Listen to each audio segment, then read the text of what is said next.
La vida es una célula, donde hay una célula que hay vida, ¿no?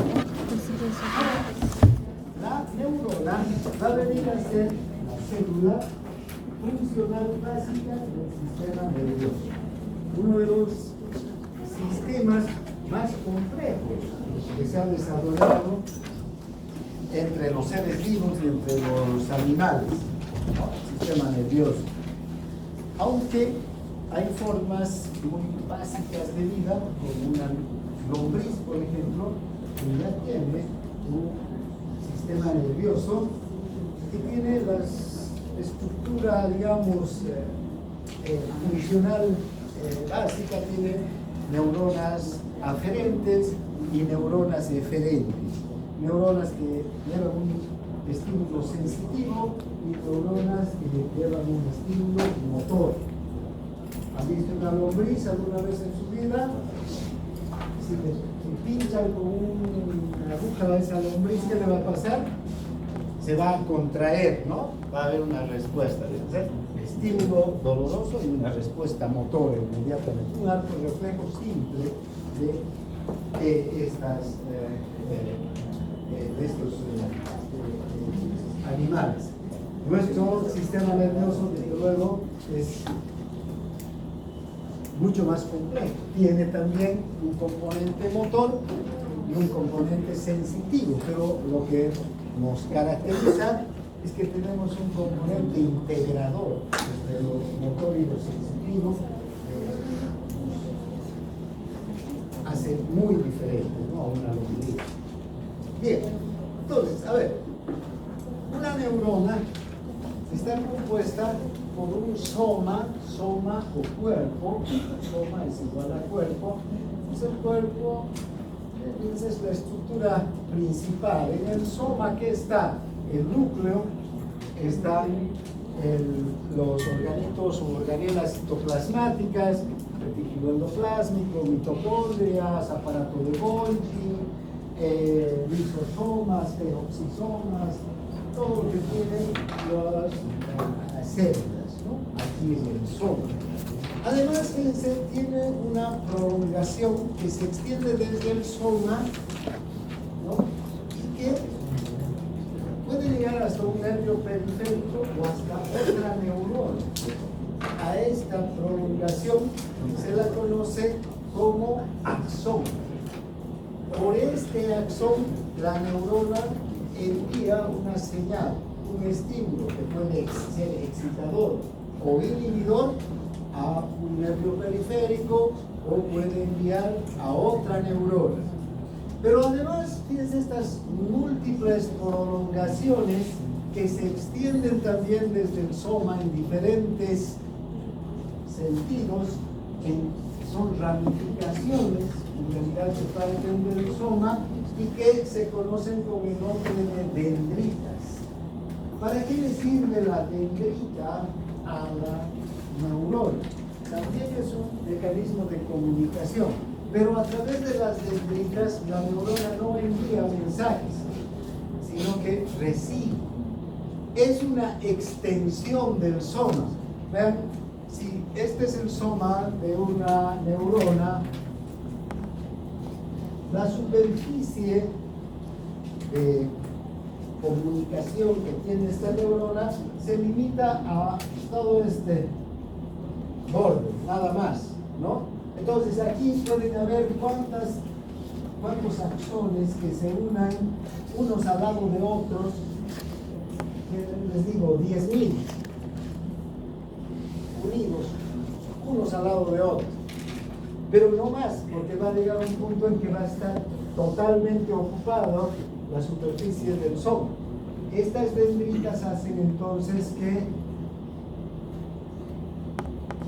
este soma, este punto del soma, donde podrían unirse 10 otras prolongaciones, se extienda. Y entonces, ¿cuántas prolongaciones más van a entrar? Muchísimas más. Entonces, cada neurona es capaz de unirse con 200.000 neuronas, recibir comunicación a través de las dendritas de hasta 200.000 otras neuronas que están en el sistema nervioso. Ya se pueden imaginar entonces lo complejo que es el funcionamiento neuronal, porque a esa misma neurona van a llegar estímulos excitadores y estímulos inhibidores. Cada milisegundo van a llegar un estímulo excitador y otro inhibidor, un estímulo excitador, otro inhibidor, que van a hacer que el potencial de acción de las neuronas entonces esté permanentemente subiendo y bajando, ¿no? Por los estímulos excitadores. Esa capacidad que tienen las neuronas de excitarse tan rápidamente, de inhibirse y excitarse, de inhibirse y excitarse, es la base para el funcionamiento del sistema nervioso central.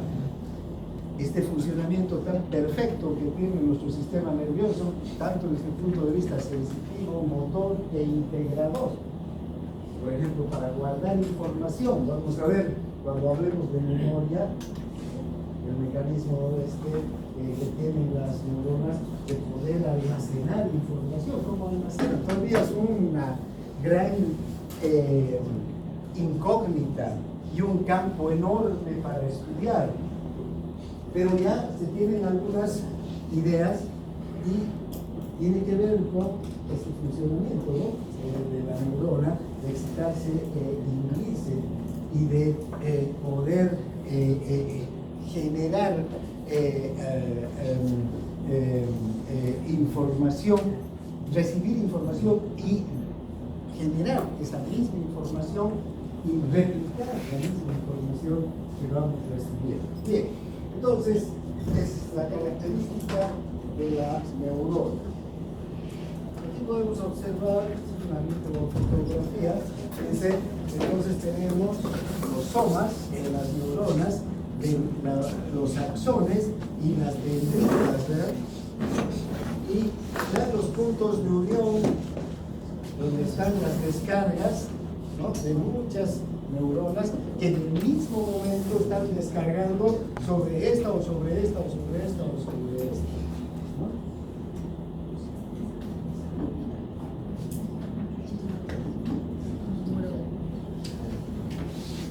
Bien, el sistema nervioso tiene una porción sensitiva.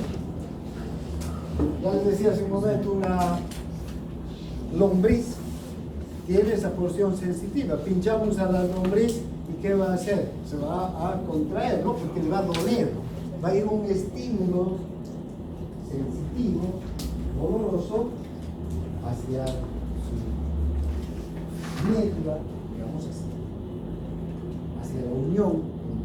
No hay una médula espinal como la nuestra, pero la unión entre la neurona sensitiva y la neurona motora, y la neurona motora se va a excitar por ese mismo estímulo y va a provocar una contracción. ¿Para qué? Para retirarse, para moverse del lugar donde está produciéndose el estímulo doloroso. Para eso es el dolor. El dolor es un mecanismo de protección que tiene el organismo. Es una sensación subjetiva, desagradable, pero si no hubiera dolor no podríamos proteger a nuestro organismo de los daños que nos produce el medio, ¿no? Gracias al dolor podemos retirarnos de donde nos estamos quemando, de donde nos estamos cortando, de donde nos está produciendo algún tipo de dolor. Bien, entonces tenemos en nosotros también estas dos porciones, una porción integradora. La porción sensitiva es la que va a transmitir los estímulos sensitivos. Es importante porque, fíjense, la mayor parte de las funciones de nuestro sistema nervioso parten de ¿qué? Un estímulo sensitivo, de una experiencia sensitiva. Si hace frío, ¿qué hago? Me abrigo. La respuesta va a ser abrigar. Si me duele, retiro el dedo de donde me estoy pinchando, ¿no? Si veo a una persona que conozco, tengo ese estímulo sensitivo, la imagen, la saludo. Si veo a alguien que no conozco, tal vez paso por delante, no me va a producir ningún estímulo en sistema integrador. Entonces, nuestras experiencias sensitivas, todo lo que ocurre alrededor, excitan los receptores sensitivos.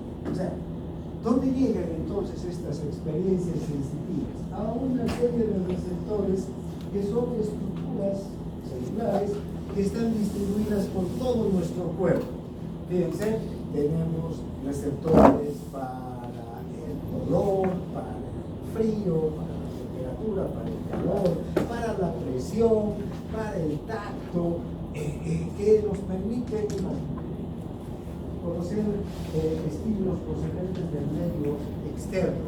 También podemos percibir estímulos luminosos y poder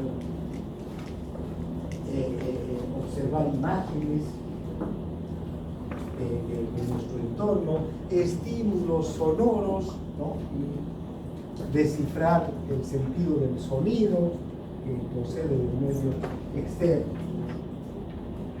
Entonces, todos estos receptores van a transmitir estímulos sensitivos que vienen del medio externo, pero también tenemos una gran cantidad de receptores internos, ¿no? Que nos están dando información del funcionamiento de nuestro organismo, ¿no? ¿Vos estás parado o estás sentado en este momento? ¿Cómo sabes que estás sentado? ¿Cómo? ¿Quién te está dando esa información? Que estás sentado. ¿Ya? ¿Qué más? Si cierras los ojos, tu tacto, ¿qué más? Si cierras tus ojos, ya, ¿qué más? Pero no escuchas y sabes que estás sentada. ¿Sí? Puede ser, quizá. Podría ser, ¿no? Nuestro cerebro está capaz de descifrar estímulos que podría ser. ¿Qué más? La sensibilidad. La sensibilidad. ¿Qué sensibilidad? El sentir dónde estamos. ¿Cómo sabes que estás sentada?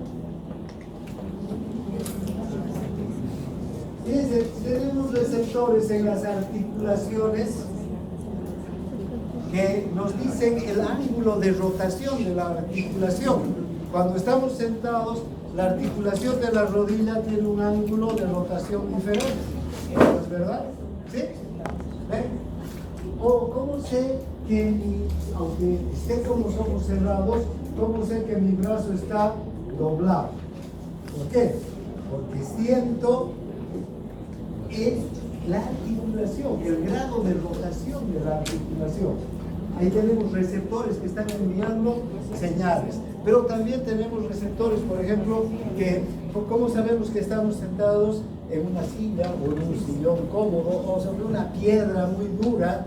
Porque tenemos receptores para el tacto y la presión también en nuestros muslos, en la piel, por ejemplo, y podemos percibir ese estímulo, que no es el mismo que los receptores que están en el tórax, que no están percibiendo un estímulo de presión. Entonces tenemos una gran cantidad de receptores. ¿Cómo sé que estoy caminando, por ejemplo? Si cierro los ojos, siento el movimiento, pero también sé que estoy caminando. ¿De dónde vienen esos estímulos? Fíjense, aquí tenemos el uso muscular, que es un receptor sensitivo que está en el vientre, en la mitad de todos los músculos. Desde ahí parten estímulos cada vez que se contrae o se relaja un músculo y manda información sensitiva sobre el grado de relajación y de contracción del músculo. Nos da informes sobre la longitud del músculo y de cada uno de nuestros músculos. Además, aquí está el órgano tendinoso de Golgi, el tendón, que también está dando información sobre la fuerza de tensión del músculo. Entonces, fíjense, cuando estoy caminando o estoy moviendo mis brazos, no necesito mirar para saber. Estos receptores están enviando señales al cerebro y me están informando que mis músculos se están moviendo, ¿no? ¿Y en qué medida se están moviendo mis músculos? Si estoy yendo muy rápido y estoy a oscuras, ¿qué voy a hacer? No veo nada, pero no veo nada, absolutamente. Estoy yendo muy rápido, entonces tal vez empiezo a disminuir la velocidad. El grado de contracción, de longitud de los músculos, de estiramiento va a empezar a bajar. Porque le voy a dar esa orden. Pero gracias a qué? A estos receptores. Me están diciendo que estoy caminando muy rápido, que estoy yendo muy despacio también. ¿Ver? Esos son los que más determinan la información que va a recibir nuestro cerebro. Entonces, vean, todos estos receptores que tenemos distribuidos por el cuerpo pueden desencadenar una reacción inmediata del encéfalo y responder inmediatamente. O también estos receptores nos pueden mandar información para que esta información la guardemos. Y no sea una respuesta en este momento, sino esa información la guarde y yo la use mañana o pasado mañana, porque es una experiencia que he aprendido, ¿no? Y entonces puedo empezar a guardar información para recuperarla en un futuro y utilizarla para el beneficio, ¿no? Entonces, estas son las características generales, digamos, de esta porción sensitiva del sistema nervioso. Esta porción sensitiva es lo primero que vamos a estudiar. Ahora vean, ¿hacia dónde van a llegar estas sensaciones? Generalmente las recogemos de la periferia o de los órganos, van hacia el sistema nervioso, van primero hacia la médula, ¿no? Hacia la médula espinal. Luego ascienden hacia el bulbo raquídeo. Aquí en sus libros debe decir bulbo raquídeo, esto está en inglés. ¿Por qué? Porque los autores ingleses, el bulbo raquídeo es la médula oblongada, ¿no? Y esta es la protuberancia. Y para los autores de lengua inglesa, la protuberancia, ¿qué viene a ser? El puente de Babel, ¿no? Entonces, no se confundan. Este spinal cord viene a ser lo que nosotros decimos médula espinal. Esta médula viene a ser lo que para nosotros es el bulbo raquídeo. Y este pons viene a ser el puente o la protuberancia anular. ¿Ya? Nosotros nos vamos a llamar protuberancia anular. Entonces, fíjense, ascienden estos estímulos por la médula, llegan hasta el bulbo raquídeo, donde hay muchos centros. Fíjense, en el bulbo raquídeo hay muchísimos centros nerviosos, ¿no? Y que tienen que ver mucho con el control del organismo. Son centros que reciben fascículos de subida y también reciben fascículos que están de bajada. Entonces, bueno, desde aquí, desde el bulbo hacia la protuberancia, donde también hay centros, o hacia el cerebelo, luego hacia el tálamo, del tálamo hacia la corteza cerebral o hacia las estructuras del hipotálamo, ¿no? Para coordinar una gran cantidad de ¿qué? De respuestas. Todo estímulo sensitivo no tendría utilidad en nuestro organismo si no tuviera una respuesta. Siempre todo estímulo va a generar una respuesta, ya sea inmediata o en el futuro, ¿no? Ahora ven, esta es la porción motora. La porción motora también lo que hace es contraer los músculos.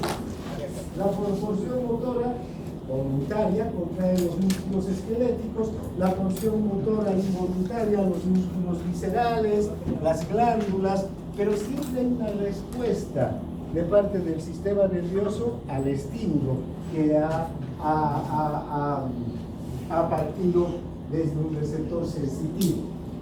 Nuestro músculo va a moverse en función de un estímulo, ¿no? Mi estímulo en este momento es que yo vaya hasta, ordena mi cerebro ir hasta la pantalla o hasta el esto y hable. Fíjense, no estoy respondiendo a un estímulo, mis músculos están moviendo en respuesta de este estímulo. También todas estas otras estructuras, las mismas estructuras que participan en la regulación y conducción del estímulo sensitivo van a intervenir en la respuesta motora, pero ya son fascículos que están de bajada, desde la corteza motora. La corteza motora, vean, desciende hasta el núcleo rojo, hacia los ganglios basales, hacia el cerebelo, hacia la protuberancia, el bulbo, y finalmente hacia la médula, hacia el asta anterior de la médula, desde donde van a partir los nervios motores para una respuesta motora. ¿Se entiende, no? Fíjense, entonces, estas ya son estímulos de bajada. Que van bajando. Y finalmente, para terminar ahora, hablaremos de esta función integradora que nos sirve para procesar la información. Nosotros no somos esa lombriz que tenemos un estímulo sensitivo y damos una respuesta motora simplemente. Fíjense, ustedes están recibiendo información ahora sobre el sistema nervioso que la van a tener que utilizar tal vez más tarde cuando estudien y se acuerden de esto que hemos estado hablando, después para su examen, después para el año en farmacología, para semiología, y cada vez que necesiten atender a un paciente van a tener que relacionar estos conocimientos básicos que van a tener ahora con una respuesta, con una necesidad concreta. Fíjense cómo esta nuestra función integradora es capaz de elaborar esta información para dar respuestas motoras y mentales adecuadas. No solamente retirar un brazo de un lugar si me duele, o si tengo frío aquí en un lugar donde está haciendo calor, o si me está haciendo calor así, ¿no? Fíjense, es una respuesta inmediata al estímulo, pero hay otras respuestas mentales que las vamos a ir guardando, elaborando en nuestro cerebro y cada vez guardando y ampliando tal vez para un momento oportuno tener una respuesta adecuada. Ahora, ven, nosotros somos capaces de descartar cada minuto o cada segundo el 99% de la información que recibimos. Nuestro sistema nervioso es capaz de no tomar en cuenta miles de estímulos que estamos teniendo en este momento, que hay a nuestro alrededor, ¿no? Y que no nos interesan. Solamente el estímulo que me interesa, ese es el que va a captar la atención del sistema nervioso. Por ejemplo, puede ser que a nadie le interese la clase, a alguien no le interesa la clase, no le interesa si está el aire acondicionado caliente o frío, está más pendiente de qué? De su celular. Por decir, de un que suene el timbre del mensaje del celular, ¿no? No está atendiendo nada de lo que ocurre alrededor, pero cuando suena el timbre del mensaje, por ejemplo, inmediatamente está atento a eso. No sabía que el profesor, su compañero le estaba diciendo no sé, algo, transmitiendo alguna información, no le importaba. No le importaba estar incómodo en el asiento, solamente está concentrado en una información que es la que le interesa. Fíjense cómo nuestro cerebro tiene la capacidad de bloquear todo lo que pasa alrededor y concentrarse en una información. Esa es una capacidad enorme que tenemos los humanos. Porque fíjense, los miles de estímulos visuales, auditivos, de temperatura, de todo que hay en cada instante. Pero si atendiéramos a todos, la cantidad de estímulos que llega al cerebro sería tan inmensa que nos volveríamos locos en un minuto. No podríamos con tanto estímulo. Pero como tenemos la capacidad de inhibir, de bloquear a esos estímulos, podemos dar las respuestas adecuadas solamente para los estímulos que nos interesan. Bien, aquí vamos a quedar hoy día, ¿verdad? Porque no podemos ir más.